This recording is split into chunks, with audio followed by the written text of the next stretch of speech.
good coaching principle is that the coach shouldn't have to make kids do things, that you teach them how to do things on their own. I know when you go to college, it's always a great thing for, like, I can remember going to Iowa State, and it was 8, 10 class in the morning, and the teacher wasn't there at 8:10, wasn't there at 8:11, he wasn't there at 8:19, wasn't there at 8:20. So the whole class got up and left. That's just not how it works in wrestling practice. 3:30 in the afternoon, practice started. If the coach isn't there to start the practice at 3:30 and 1 second, this team here gets up, goes to work, and know what they're doing because they've been educated, and they'll get 95% of the workout without the coach there. It's not only about your 4 or 5 years or to stay after and wrestle and try to win the worlds and Olympic Games.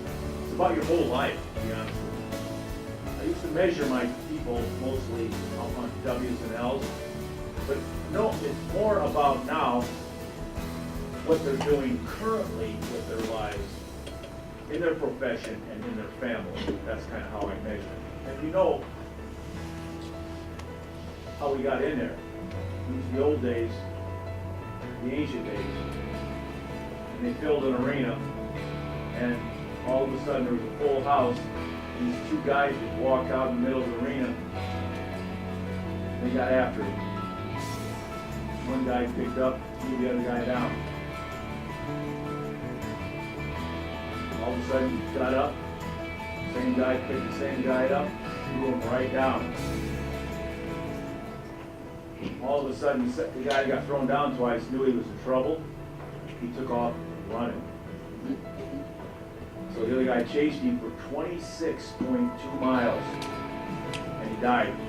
And that's the first 2 Olympic sports, wrestling and the marathon. I'll tell you, a lot has to do with your surroundings and atmosphere. This is how good you're going to be.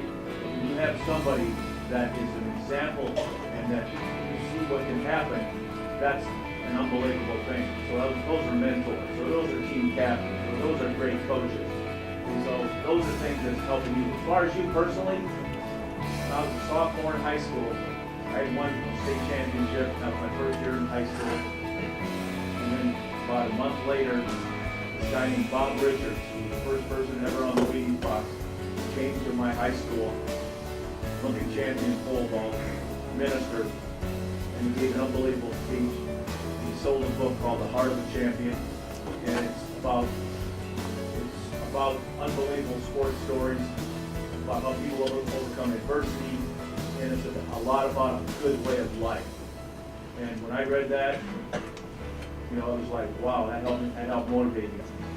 You start doing something that's pretty effective.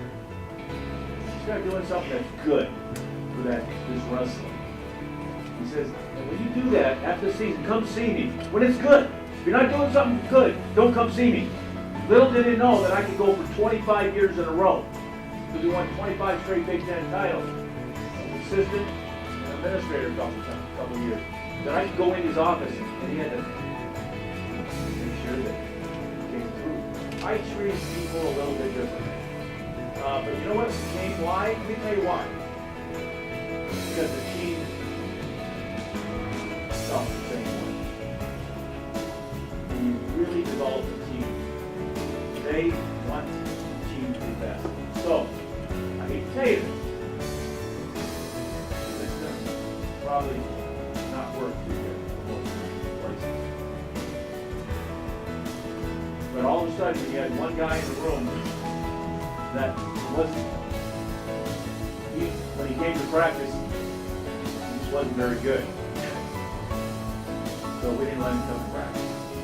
But the team would say, hey, let's come on to practice. Not me. The team would say that you get them on board as well. And that's real crucial for development. And that's that thing that's, because most people say you got to put in everything everybody else does, you know. Yeah, okay. But if the team says this guy shouldn't, and he's proven it, I go for it.